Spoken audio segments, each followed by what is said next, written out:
Assalamualaikum warahmatullahi wabarakatuh. Jumpa lagi kita berjumpa dengan saya Arif Rautomo atau Arif RH dalam rekaman video iseng Reborn. Yeah. Pada kesempatan kali ini saya mau mengambil tema untuk dibahas, judulnya The Wisdom of 3N ya. The Wisdom of 3N. The Wisdom itu bicara soal kebijaksanaan ya. 3 itu jumlahnya ada 3, dan N itu adalah 3 suku kata yang semuanya diawali dengan huruf N ya. Teman-teman semua, secara umum orang akan lebih punya satu pendapat bahwa marah itu tidak baik, sabar itu lebih baik ya.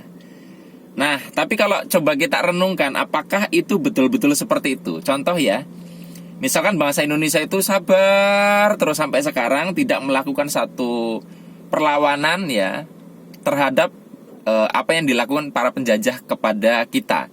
Apakah kita sudah mencapai kemerdekaan? Saya kok ragu ya. Jadi artinya di sini ada satu titik di mana kita perlu melakukan satu agresi, dan agresi itu tentunya ada satu kemarahan ya yang pada tempatnya tentunya. Nah, jadi memang tidak ada sesuatu yang 100% baik dan 100% buruk, termasuk marah. Nah, cuman ketika seseorang itu marah tanpa satu kebijaksanaan, maka marahnya cenderung tidak memberdayakan atau tidak mengubah keadaan menjadi lebih baik. Nah, saya pernah dikasih tahu sama guru saya ya, sama almarhum guru saya yang asalnya dari Lamongan ya. Beliau bilang, kita kalau dalam kasanah Jawa itu ada satu step sebelum kita marah ya.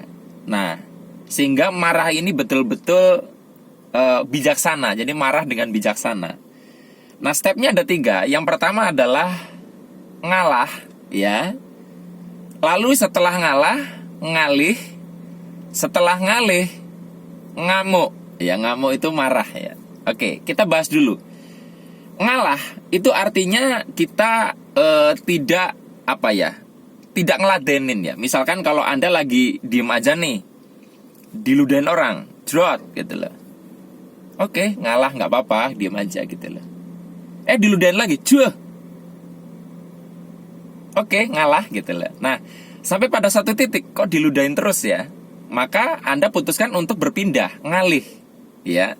Ngalih, Anda bisa duduk di sebelah sana atau gimana. Nah, setelah berpindah, ternyata dia datang ke dekat Anda lagi dan ngeludahin lagi, cuy. Cuy. Nah, setelah Anda sudah ngalah, sudah ngalih, lalu masih tetap diinjek-injek, maka di situ Anda boleh menggunakan marah, karena Anda sudah memberikan kesempatan ya, memberikan satu toleransi, namun tetap ditabrak aja. Nah, bangsa Indonesia saya pikir sudah melalui tahapan itu ya, ngalah ya, udah ngalih ya, terus tetap aja kita ditindas ya, udah ngamuk gitu loh. Nah, jadi bagi teman-teman ya yang mungkin salah paham memaknai kata sabar ini, Anda bisa menggunakan step ini ya. Karena saya lihat ada banyak kasus, ada orang itu kelihatannya sabar, tapi kalau menurut saya bukan sabar, tapi lemah gitu loh. Contohnya, maaf ya, memang tidak sesimpel ini ngomongnya. Ada wanita-wanita yang di KDRT oleh suaminya ya, dipukulin ya, secara verbal juga dia disakitin gitu loh. Dia sudah bertahun-tahun sudah ngalah gitu loh. Bahkan mungkin dia sudah ngalih itu dalam artian tidak harus pindah rumah, pindah tempat seperti yang contoh tadi ya, tetapi dia sudah mencoba untuk mengalihkan pembicaraan, mengalihkan fokus, tapi tetap aja diinjek. Maka menurut saya ada saatnya ngamuk. Nah, banyak orang berpikir bahwa ada orang yang bisa berubah dengan cara lembut. Ingat, batu bisa pecah itu tidak hanya dengan dielus-elus, kecuali kalau Anda punya satu keilmuan, kesaktian yang luar biasa, dielus langsung pecah. Tapi batu itu kadang perlu dipukul dengan keras sehingga dia baru bisa pecah. Jadi ada orang-orang yang memang dia perlu kita marahi. Nah, cuman yang perlu kita waspadai, kenapa saya marah? Nah, ini yang perlu diluruskan niatnya. Dalam tahapan ngalah ngalih ngamuk, tujuan kita marah adalah untuk mempertahankan apa ya, eksistensi kita. Ibaratnya gini, itu adalah survival untuk bertahan hidup. Ya kalau enggak nanti gue mati diginiin terus.